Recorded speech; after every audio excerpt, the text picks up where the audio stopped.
기뻐 받으신 줄 믿습니다. 오늘 이 3부 예배에 참여하셔서 하나님께 영광 돌리시는 여러분 모두에게 하나님께서 오늘 더 크신 은혜를 베풀어 주실 줄 믿습니다. 오늘도 하나님의 말씀을 듣기 전에 먼저 감사 영상을 시청하겠습니다.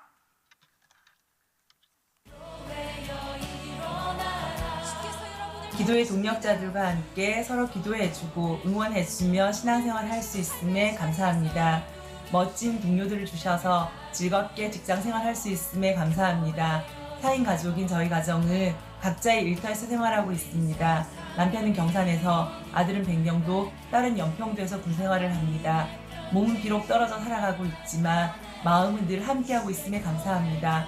좋은 교회, 행복한 교회를 만들어 가시는 목사님들과 사랑하는 성도님들과 함께하는 장성교회가 더욱 감사합니다. 하나님, 저에게 매일 맛있는 음식을 주셔서 감사합니다. 하나님, 저를 이 세상에 태어나게 해주시고 하나님의 자녀로 살아가게 해주셔서 감사합니다. 하나님, 저의 동생들과 건강하게 태어나게 해주셔서 감사합니다. 하나님, 부족한 저를 저학년부 교사로 헌신하게 하시고 귀한 친구들을 만나게 해주셔서 감사합니다. 하나님, 우리의 아빠, 아버지가 되어주셔서 감사합니다.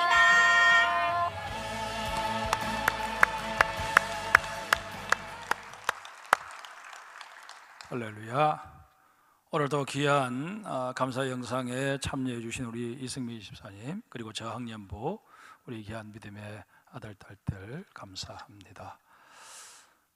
이런 감사 영상을 볼 때마다 우리 더욱더 잃어버렸던 감사를 회복하고 하나님께 지극히 작은 것 하나까지 감사함으로 정말 하나님께서 우리의 삶을 윤택케 하여 주시는 그런 은혜의 주인공들 다 되시기를 주의 이름으로 축복합니다. 독일의 심리학자 헤르만 에빙하우스에 따르면 사람은 새로운 것을 들은 지 20분이 경과하면 41.8%를 망각하게 되고 1시간이 지나면 55.8%를 망각하게 된다고 합니다. 그 후에도 망각률은 조금씩 높아져서 9시간이 지나면 64.2%, 하루가 경과되면 66.3%, 이틀이 지나면 72.2%까지 잊어버리고 6일이 지나면 74.6%를 잊어버린다는 것입니다.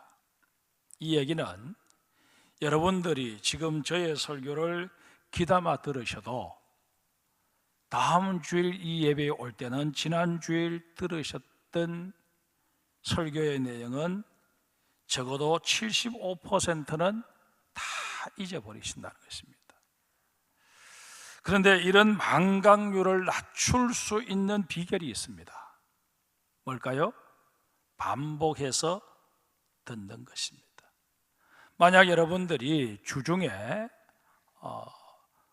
방송 설교 시간에 맞추어서 제가 한 설교를 다시 한 번 더 들으시면 그만큼 기억력이 오래 가실 수 있을 것입니다. 사실 오늘 본문으로 읽은 이 예수님의 변모 사건은 우리가 이미 여러 차례 들은 내용입니다.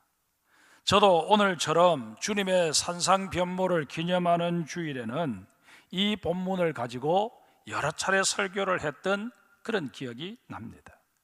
그러게 오늘 말씀을 들으시면서 저거 지난번에 들었던 내용 같은데 그렇게 생각이 되시는 분들은 그래도 내 기억이 평균 수준 이상은 되네, 그렇게 생각하시고 감사하시면서 그 내가 잊어버렸던 부분들까지 오늘 설교를 귀담아 들으시는 가운데 채워내시는 그런 여러분들이 꼭 되시기를 바랍니다. 변모 사건을 살펴보기 전에 그 이전에 있었던 사건으로 우리 한번 돌아가 보십시다. 예수님께서 제자들을 데리고 가이사랴 빌립보 지방으로 가셨을 때 벌어졌던 사건입니다. 이 내용도 2주 전인 13일 주일에 제가 설교를 했던 내용입니다.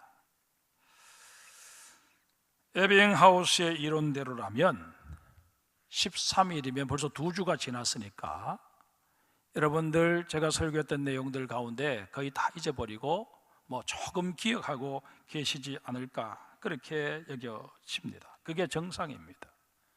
그러게 여러분, 분명히 내 기억으로 13일 주일에 내가 예배에 참석했는데 어쩌면 이렇게도 생각이 나지 않나, 처음 듣는 소리 같나 그렇게 생각이 되시거들랑 이게 정상이다 그리고 생각하셔야지 나는 왜 이렇게 머리가 나쁠까 그렇게 자기 자신에 대해서 자책할 필요는 전혀 없습니다. 이 가이사랴 빌립보에서 예수님께서 2가지 질문을 하십니다. 하나는 사람들이 나를 누구라고 하느냐라는 질문이셨고, 또 다른 하나는 너희는 나를 누구라고 하느냐라는 질문이었습니다. 첫 번째, 사람들이 나를 누구라고 하느냐 하는 그 질문은 2번째 질문을 하기 위한 그런 질문이었기 때문에 그렇게 중요한 질문은 아닙니다. 중요한 질문은 2번째, 너희는 나를 누구라고 하느냐 하는 이 질문이 중요합니다. 이 질문에 대해 시몬이 주는 그리스도시요 살아계신 하나님의 아들이시니다 라고 대답을 합니다. 그 대답에 예수님께서는 아주 흡족해 하시면서 시몬에게 반석이라고 하는 뜻을 가지고 있는 베드로라는 새 이름을 주십니다. 그리고 천국 열쇠를 주시겠다고 약속하십니다. 여기까지는 분위기가 아주 좋았습니다. 그런데 예수님께서 얼마 후면 그 당시 종교적으로 기득권층에 해당하는 장로들과 대제사장 그리고 서기관들로 말미암아 많은 고난을 받고 죽임을 당할 것과 제3일에 살아나실 것을 말씀하시면서 분위기가 험악해지기 시작했습니다. 베드로가 아예 노골적으로 항변하고 나선 것입니다. 그런 일은 일어날 수도 없고 일어났어도 아니 된다고 그렇게 소리를 친 것입니다. 이런 베드로에게 예수님께서는 사탄이라고까지 하시며 크게 나무라십니다. 이런 일이 있은 후 8일 후에 오늘 본문의 사건이 일어나게 된 것입니다.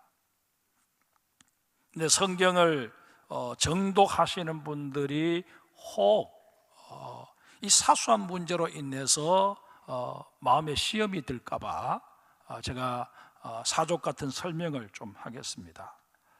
오늘 본문에는 8일 후 이렇게 되어 있는데 마태복음 17장과 마가복음 9장에는 동일한 사건을 기록하면서 엿새 후로 그렇게 기록하고 있습니다.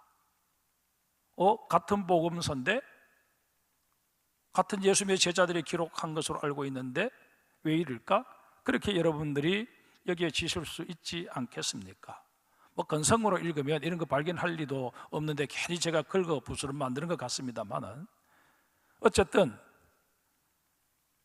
이 누가는 사건이 일어난 그 양일, 첫째 날과 마지막 날 그것을 다 포함시켜서 8일 그렇게 계산을 했고, 마태복음과 마가복음은 그 사건이 일어난 날은 빼고 그 중간에 있는 날만 헤아려서 엿새라고 그렇게 산입을 했다. 그렇게 보면 여러분 별로 크게 오해가 되지 않으리라 여겨집니다. 아무튼 예수님께서 세 제자 베드로, 야고보, 요한을 데리고 높은 산으로 올라가셨습니다. 이 산은 그 당시 예수님의 일행이 가이사랴 빌립보에 머물고 계셨던 것을 감안할 때 인근에서 가장 높은 헬몬산으로 추정할 수 있습니다. 헬몬산은 해발 3,000m가 되는 높은 산입니다. 산 정상에는 만년설이 쌓여 있을 만큼 높은 산이었습니다. 이렇게 볼 때 예수님께서 그 산 정상까지 굳이 눈밭까지 가신 것은 아닐 것 같고, 그 만년설이 쌓인 곳보다는 훨씬 더 아래쪽에 기도하기 용이한 곳을 찾아 가셨을 것이다, 그렇게 우리가 추정할 수 있습니다. 기도하러 가셨으니 제자들에게도 당연히 기도할 것을 명하셨을 것입니다. 그리고 예수님께서는 조금 더 떨어진 곳에 가셔서 기도를 하셨을 터인데, 기도를 시작하신 지 얼마 되지 않아서 예수님의 모습이 변합니다. 입고 계신 옷이 휘어져서 광채가 나기 시작합니다. 그뿐만이 아니었습니다. 구약 성경을 대변하는 두 인물, 모세와 엘리야가 나타나서 예수님과 대화를 나누는 기상천외한 일이 벌어졌습니다. 베드로와 야고보, 요한, 이 세 사람 졸고 앉아 있다가 두런두런 대화하는 소리가 들려서 깜짝 놀라 잠이 깼습니다. 어둠 속에 마치 조명을 비추고 있듯 예수님 계신 곳이 환했습니다. 무슨 일인가 놀라 눈을 부비며 보니까 예수님의 몸에서 광채가 나는 것이었습니다. 그리고 그 광채로 인해 주변까지 밝히 볼 수 있었는데, 어디서 왔는지 낯선 두 사람이 예수님과 대화를 나누고 있는 것입니다. 그 생김새로 미루어 짐작해 보건대 범상치 않은 인물들임에 틀림이 없었습니다. 호기심이 발동해 조심스레 다가가 그 대화하는 내용을 엿들어 보았습니다. 그런데 몇 마디 대화만 듣고서도 이분들이 모세와 엘리야이구나, 금방 알아차릴 수 있었습니다. 세 제자는 난생 처음 체험하는 신비한 광경에 정신을 차릴 수 없었습니다. 그들은 그 대화를 듣느라 시간 가는 줄 모르고 있다가 모세와 엘리야가 예수님과 대화를 끝내고 떠나려고 하는 낌새를 채게 됩니다. 그 순간 베드로가 나섭니다. 주여, 우리가 여기 있는 것이 좋사오니 우리가 초막셋을 짓되 하나는 주를 위하여, 하나는 모세를 위하여, 하나는 엘리야를 위하여 하사이다 하되, 베드로가 이 말을 하기 무섭게 구름이 온 산을 뒤덮으면서 그 속에서 소리가 들려옵니다. 이는 나의 아들 곧 택함을 받은 자니 너희는 그의 말을 들으라. 음성이 그치고 다시 구름이 거친 후 보니 모세와 엘리야는 간 곳 없이 사라졌고 예수님만 거기 계셨습니다. 이게 헬몬산에서 일어났던 사건의 전모이고, 오늘 주일은 바로 이 사건을 기념하는 교회력으로 산상 변모 주일입니다. 그런데 이 사건 속에는 우리를 향하신 수많은 메시지가 담겨 있습니다. 먼저 28절을 보십시다. 예수님께서 왜 산을 오르셨다고 전하고 있습니까? 기도하시라. 29절도 보십시다. 예수님께서 언제 용모가 변하셨습니까? 기도하실 때 변하셨습니다. 여기서 우리는 하나님의 역사는 주로 기도의 현장에서 일어나는 것을 새삼 깨닫게 됩니다. 서아프리카 국경지대에 마을 주민 전체가 다 기독교인인 작은 동네가 하나 있습니다. 이 마을에는 예쁘게 지어진 토담 교회당이 있기는 했지만, 그 마을 사람들은 각자의 기도 처소를 갖기 위해서 숲속에 나름대로 조그마한 오두막을 지어놓고 시간만 나면 거기 가서 기도를 하곤 했습니다. 그러다 보니 각자의 오두막이 따로 있어서 그리로 향하는 오솔길이 다 나게 되었습니다. 그 각자의 오솔길이 계속해서 기도를 하러 가면 계속 사람이 밟기 때문에 길이 이렇게 선명하게 드러나 보이는데, 그렇지 않으면 이 열대우림 지역이라서 비가 내리고 며칠만 지나버리면 풀이 무성하게 자라서 길이 어딘지 분간이 어려워지게 됩니다. 이런 경우 마을 사람들은 그 오솔길이 사라져버린 그 당사자에게 형제여, 기도의 오솔길에 잡초가 많이 자랐군요, 그렇게 깨우쳐 주었다고 합니다. 사랑하는 성도 여러분, 여러분의 기도의 오솔길에는 잡초만 무성하게 자라고 있지는 않습니까? 아예 오솔길을 가져본 적이 없지는 않으십니까? 간혹 보면 요즘 내가 시험에 빠졌는지 기도만 하려고 하면 잠이 쏟아져 도무지 견딜 수가 없다고 그렇게 말씀하시는 분들이 계십니다. 그런 분들에게 제가 드릴 수 있는 말은 졸더라도 새벽 기도회에 나오시라는 것입니다. 제가 이런 말씀을 드리는 이유는 베드로와 야고보, 요한의 상황을 자세히 살펴보시면 금방 아실 것입니다. 베드로, 야고보, 요한 이 세 사람 기도하러 높은 산까지 올라와서는 어이없이 졸고 있었습니다. 그런데 졸다가 신비한 체험을 하게 됩니다. 아마도 다른 9명의 제자들은 산 아래서 그 시각에도 편히 자고 있었을 것입니다. 하지만 이 3명은 원했든 원치 않든 간에 예수님을 따라 높은 산에 올라와 졸더라도 예수님의 지척에서 졸고 있었기에 그런 은혜를 누리게 되었다 하는 것입니다. 어떤 사람이 친구가 복권 사는 것을 보고서는 자기도 재미삼아 생전처럼 복권을 한번 사보았는데 그게 1등에 당첨되어 억대의 당첨금을 받게 되었다 하는 이야기를 잡지에서 읽은 기억이 납니다. 이처럼 우리의 인생에는 정말 기대하지도 않았던 일이 벌어지는 경우가 종종 있습니다. 이것은 우리의 영적인 삶에 있어서도 예배가 아닙니다. 감리교를 창시한 요한 웨슬리 같은 경우 인디언 선교에 실패하고 본국으로 돌아와서 시리에 빠진 채 그렇게 생활하고 있었습니다.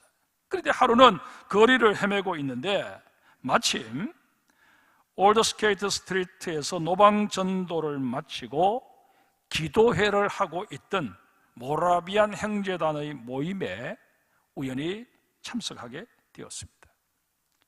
그 자리에서 이 요한 웨슬리가 성령의 불을 받고 다시 영적으로 거듭나서 하나님의 사역자로 헌신하게 되었고 그 결과 감리교를 창시하는 놀라운 일까지 이루어내게 되었다는 것입니다. 베드로와 야고보, 요한 이들은 다른 제자들은 다 쉬게 하고 자신들만 따라오라고 하시는 예수님이 야속했을지도 모릅니다. 우리도 쉬고 싶은데 하는 생각에 짜증이 났을 수도 있을 것입니다.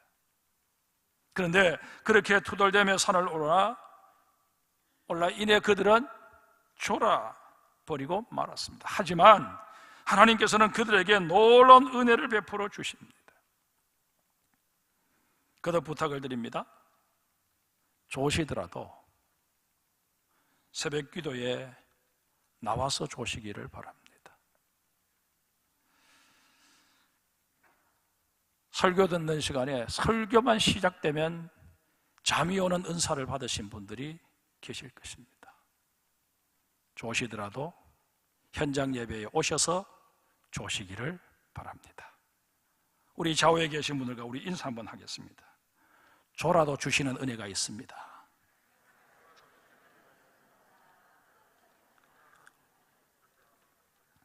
제가 이런 말씀을 드리면 이제 나는 마음 놓고 졸아도 되겠다.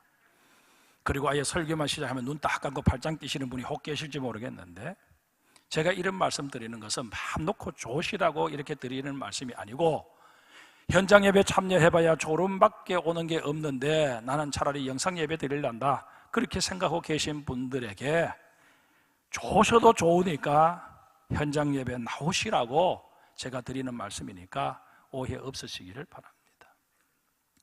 여러분, 정말 우리가 육신적으로 피곤해서 어쩔 수 없이 좋을 수밖에 없는 그런 상황임에도 불구하고 내가 주의 전을 오를 때 주님께서는 그런 나를 어여삐 여기셔서 주께서 내게 필요한 은혜로 채워주시고 나에게 또 영적인 풍요를 누리게 하여 주실 줄 믿습니다. 다음으로 우리 31절 보십시다. 우리 31절 같이 읽겠습니다. 영광 중에 나타나서 장차 예수께서 예루살렘에서 별세하실 것을 말할세. 여기서 우리가 주목해 보아야 할 단어가 바로 별세라는 단어입니다. 이 단어에 해당하는 헬라어가 엑소도스입니다. 여러분, 엑소도스라는 이 단어의 발음을 들으시면서 기억나는 단어가 혹 없으십니까? 구약 성경 출애굽기를 영어로 뭐라고 말합니까? 엑소더스라고 합니다. 이 엑소더스, 나간다 하는, 벗어난다 하는 이 개념을 가지고 있는 단어가 바로 헬라 엑소도스에서 파생된 것입니다. 그러면 모세와 엘리야가 나타나서 예수님과 과거 이스라엘 백성들이 경험했던 그 출애굽의 얘기를 나누셨다는 것일까요? 그럴 일은 없지 않겠습니까? 여기서 우리는 죽음에 대한 새로운 이해를 할 수 있어야 합니다. 이스라엘 백성들이 애굽에서 나올 때 하나님께서는 그들의 행진을 홍해 쪽으로 이끌어 가십니다. 왜 그렇게 하셨을까요? 그 홍해를 건너는 사건을 계기로 해서 애굽에서 있었던 모든 일들은 이제 다 청산하고 새로운 삶을 시작하라는 차원에서 그렇게 하신 것입니다. 오늘 이 자리에 앉아 계신 여러분들 대부분이 세례를 받으셨습니다. 우리가 받은 세례가 바로 영적으로 홍해를 건넌 사건에 비견될 수 있습니다. 세례를 받는 순간 이제까지의 삶을 우리는 청산해야만 합니다. 노예로 살아야 했던 이스라엘의 모습은 홍해에 다 수장해버리고 이제는 선민 이스라엘로 새로운 삶을 시작해야만 했듯이 우리 역시 세상 재미에 취해 살던 과거의 나는 죽고 세례를 받는 순간 주님의 은혜로 새 생명을 얻어서 한 사람의 그리스도인으로 새로운 삶을 시작해야만 하는 것입니다. 그런데 그 새로운 삶이 구체적으로 뭘까요? 이스라엘 백성들 홍해를 건넜을 때 그들을 기다리고 있었던 것이 무엇이었습니까? 거칠고 메마른 광야였습니다. 이스라엘 백성들이 걸어가야만 했던 그 40년의 광야길, 그것을 예수님의 삶과 연관을 지으면 비아 돌로로사, 십자가의 길이 될 수 있습니다. 모세와 엘리야는 이제 예수님께서 걸어가셔야 할 그 십자가의 길에 대해서 말씀을 나눈 것입니다. 이런 까닭에 다른 단어를 쓸 수도 있었겠는데 누가는 엑스오도스, 우리가 별세로 그렇게 번역을 하고 있습니다만은 바로 이스라엘의 출애굽이 연상되어지는 이 단어를 쓴 것입니다. 여러분, 광야길과 마찬가지로 십자가의 길은 힘든 길입니다. 역경의 길입니다. 땀과 눈물, 심지어 피 흘림까지 요구되는 길입니다. 그러나 그 길의 끝에는 영광의 면류관이 기다리고 있습니다. 이스라엘 백성들 40년의 힘든 여정 끝내었을 때 그 뒤를 기다리고 있었던 것은 젖과 꿀이 흐르는 가나안 땅이었습니다. 마찬가지로 예수님께서 오르신 그 십자가의 길 끝에는 골고다 언덕 너머에는 영광스러운 부활과 승천의 환희가 기다리고 있었습니다. 그런데 보세요, 일전에 베드로는 예수님께서 유대 종교 지도자들에 의해 고난받고 십자가에 달려 죽을 것이다 하는 말씀을 하셨을 때 멱살잡이를 하듯이 예수님을 붙잡고 대들었던 인물입니다. 그런데 여기서는 똑같은 얘기를 들었음에도 불구하고 아무런 저항도 하지 않습니다. 벨시와 관련된 대화를 제대로 못 들었다, 그렇게 볼 수도 있겠지만 그를 개연성보다는 그런 얘기를 다 듣고도 애써 외면하면서 전혀 엉뚱한 쪽으로 반응했다고 보는 것이 옳을 것입니다. 33절을 다시 한번 보십시다. 베드로가 예수님께 말씀을 드립니다. 주여, 우리가 여기 있는 것이 좋사오니 우리가 초막셋을 짓되 하나는 주를 위하여, 하나는 모세를 위하여, 하나는 엘리야를 위하여 하사이다. 베드로와 야고보, 요한은 예수님께서 굳이 자신들을 따로 불러서 이 높은 산까지 데리고 와서 이런 광경을 목도하게 하신 데는 이제 주님께서 걸어가셔야만 하는 그 십자가의 길을 너희도 받아들여라 하는 그 메시지를 들려주시기 위함임을 직감한 것입니다. 그래서 이들은 엉뚱한 소리를 하기 시작한 것입니다. 십자가고 뭐고 골치 아픈 일 다 잊어버리고 이 공기 좋은 곳에서 그저 마음 편히 살자는 것입니다. 요즘 유행하고 있는 나는 자연인이다 라는 프로에 나오는 주인공들처럼 그렇게 세상 다 잊어버리고 우리 여기서 그냥 삽시다, 지금 그 얘기를 하는 것입니다. 이 말 속에는 우리도 우리 마음속에 품었던 예수님의 보좌 좌우편 자리 일단 내려놓겠습니다. 그러니까 예수님께서도 자꾸 십자가 진다는 그런 얘기 마시고 여기서 살다 보면 예수님의 생각도 좀 바뀌고 그러다 보면 다시 기회가 주어지면 그때 가서 다시금 우리 주님의 나라를 이루면 될 것 아니냐, 그런 계산을 한 것입니다. 그런데 33절 뒷부분에 보면 이 말을 한 베드로는 지금 자신이 뭔 소리를 하고 있는지도 모를 정도로 행설수설했다고 전하고 있습니다. 한마디로 말도 안 되는 소리를 베드로가 했다는 것입니다. 이에 하나님께서는 베드로의 어리석은 시도를 원천 봉쇄해 버리십니다. 온 사방을 구름으로 뒤덮으신 후에 이는 나의 아들 곧 택함을 받은 자니 너희는 그의 말을 들으라 라고 못을 박으십니다. 너희 중심적으로 사고하지 말고 이제는 예수 그리스도가 무슨 말씀을 하시든 그 말씀 중심으로 모든 것을 판단하고 결정해라, 그렇게 하나님께서 명하신 것입니다. 사랑하는 성도 여러분, 십자가의 길은 내가 치사 선택할 수 있는 길이 결코 아닙니다. 그리스도인이라면 누구나 가야 합니다. 오늘 본문에서 조금 앞으로 넘어가서 누가복음 9장 23절을 우리 한번 찾아보십시다. 누가복음 9장 23절 찾으셨으면 우리 함께 읽겠습니다. 또 무리에게 이르시되 아무든지 나를 따라오려거든 자기를 부인하고 날마다 제 십자가를 지고 나를 따를 것이니라. 십자가를 지고 주님을 따르는 이 일은 우리 그리스도인들에게 있어서는 숙명과도 같은 일입니다. 그저 아멘하고 따르는 것 외에는 선택의 여지가 없다 하는 것이 성경의 일관된 가르침입니다.